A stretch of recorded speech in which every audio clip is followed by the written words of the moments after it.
Hey everyone, you're watching Ash on Comics. My name is Ash, and this is today's comic, Die, Die, Die by Robert Kirkman, Chris Burnham, Scott M. Gimple, and Nathan Fairbairn. You may know Robert Kirkman from Walking Dead fame, and a current comic he has going that I'm a fan of, Oblivion Song. This is an interesting comic that is interesting because it wasn't promoted. No one knew it was coming out until just Tuesday, when shops started receiving their copies that they didn't order, they didn't ask for, didn't know they were coming, and just, oh, what's this? No one knew it was coming. And their orders that they got, they received a free amount of comics equal to the number of comics that they ordered for Oblivion Song number 1. So you have an idea the amount of comics printed are based on their orders for Oblivion Song 1. I thought when I heard about this and comic book stores started posting on Twitter that was so cool. You know,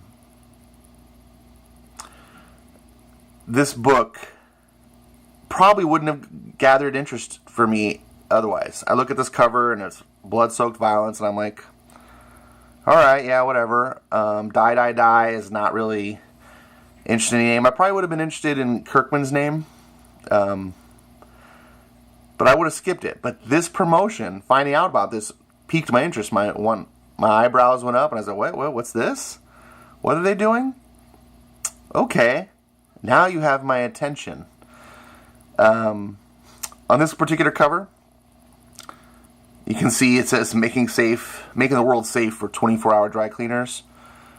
This dialogue is irrelevant, apparently, and there was only a couple copies when I got to the store on Wednesday. There are alternate covers, and the alternate is different dialogue, so this is just some sort of cheeky little goofy thing for these characters to be saying. I don't know which is like the alternate and which is the normal. I didn't know until I grabbed my copy and ran.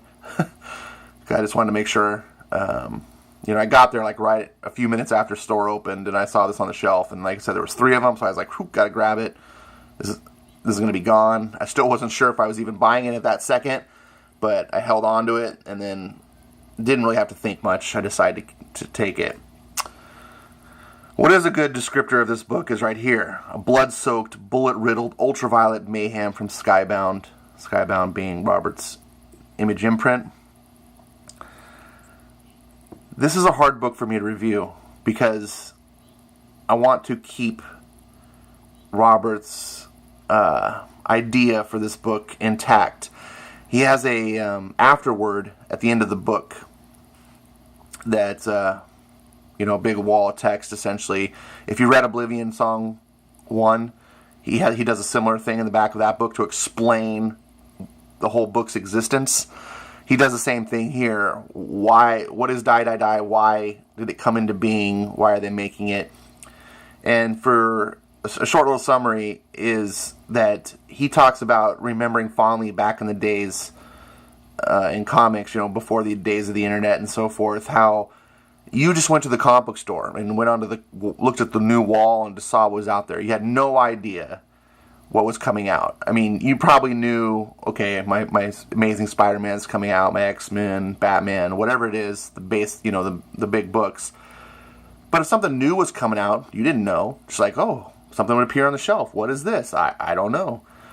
And if you really wanted to look into it, you could always look at the preview catalogs. But most people didn't really do that, and even then it was a little limited. But in today's day and age, with Twitter, social media, and everything is being detailed online. You can't sneak things on the shelf. Everything is known ahead of time. Everything's talked about. Creators are going online, showing their projects. Here's the cover. Here's the first few pages of what I'm doing. And sometimes months and months in advance. And he talks about how we're losing that special feeling of just walking into a store and being surprised. And just picking up a book and saying, I have no idea what this is, and then going through it and, being taken for a ride. And that's what they're trying to do here. And they are pretty successful. The one caveat to this, and I think the cover is over the top here. The book's not quite this level of violence, but I think it accurately says, yo, you better be in store for something like this if you're going to read this book, or just walk away. If you look at this cover and say, oh, okay, I'm cool with that, then you're not gonna have a problem with the content of the book. It's now going to be up to the story and art to win you over. And for that aspect, I can say my experience is that it does. I'm going to show you a few pages of the art, which is the same artist here you see on the cover. I'm not really going to go over what's happening in the book. I guess you could pause it here and read some of the dialogue. But you can just see some of how the artwork, the paneling, this particular panel I really liked. The bike going under the wheel, launching up in the air, this gunfight on the road. It's kind of at this point just, violence for violence sake. You don't really know who these characters are, but you will. This is not a mindless violence porn book like you would have seen back in the late 80s. And there were several of just books, like, I don't know, one that comes to my mind is a book called Faust.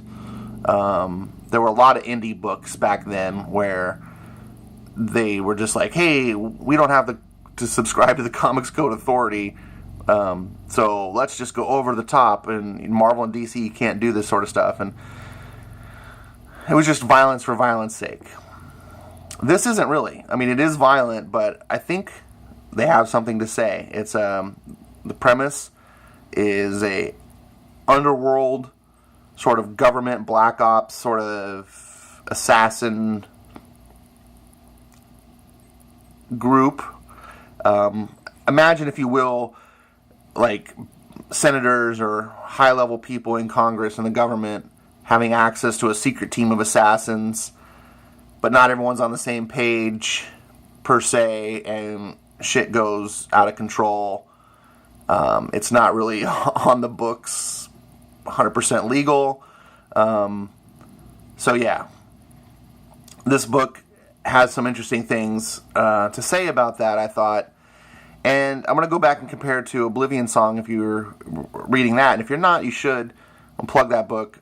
But like that book, this issue and its first issue just sort of wet your whistle. It doesn't give you a whole lot other than to immerse you into this world and say, here's what you're in store for.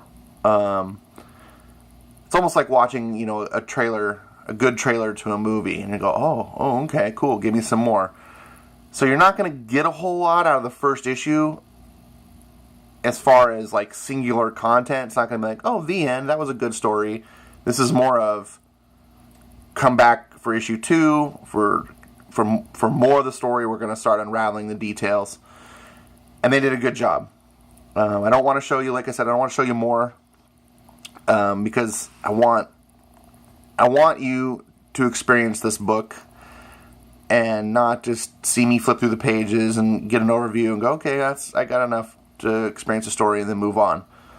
If this is not for you, then, there's hundreds of different books out there.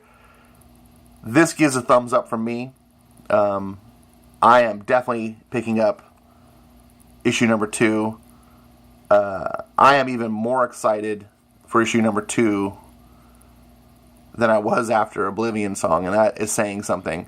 I don't necessarily see this being a better book in the long run. Maybe it will. I am more excited about issue 2. It's just, this is not a mindless book. It's easy to judge it by the cover, and I would have skipped this probably had this whole marketing thing not happened. But I really am on board with what Kirkman's trying to do. I think they're succeeding. It is kind of a wild ride. I want to know more. and I'm going to keep buying until they start boring me. So I hope you want to check it out. If this, you know, like I said, you're not opposed to this sort of content, thumbs up, move the needle. If you do check it out, please post. You can post on Twitter. I recommended the book. Share it with others. If you are interested, go out now, because there is not a lot. There's not a lot in stock. It's going to be hard to find. Like I said, there were 3 left on Wednesday when I went to the store. So yeah, I wanted to review this right away, get that out there. If you do check it out, please let me know what you thought. I think we should start supporting ideas like this when it's quality, and we'll go from there. Thank you very much for watching. I hope you'll watch my other videos and come back again. Thank you very much. Bye.